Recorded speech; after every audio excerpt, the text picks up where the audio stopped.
Hello दोस्तों, जय रंजू और मेरी चैनल जय रंजू पर दोस्तों फिर से एक बार आपका स्वागत है।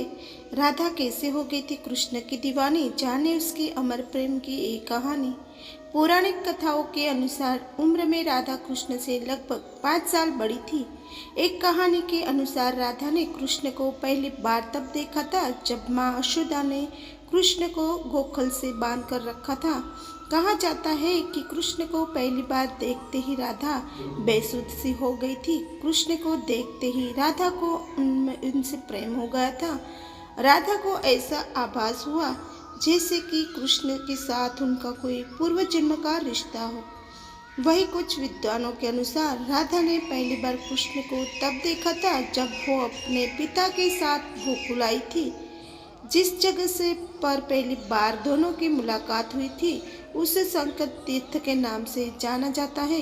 यहाँ पर कृष्ण को देखते ही राधा अपने सुध बुध खो बैठी थी। यही हाल कृष्ण का भी था। वो भी राधा को देखकर बावरे हो गए थे। दोनों को पहली नजर से ही प्रेम हो गया था। कहा जाता है कि कृष्ण को दो चीजें सबसे ज्यादा प्रिय थी, एक बांसुरी, दूसरी राधा रानी। राधा कहीं भी हो वो कृष्ण की बांसुरी की धुन सुनकर बार बस खींची चली आती थी। जब कृष्ण राधा को छोड़कर मथुरा जाने लगे थे तो उन्होंने राज अपनी सबसे प्रिय मुरली राधा को भेंट में दे दी थी। राधा ने भी इस मुरली को कई वर्षों तक संभाल कर रखा था। जब भी उन्हें कृष्ण की याद आती थी वह इस मुरली को बजाकर अपना दिल बहला देती थी।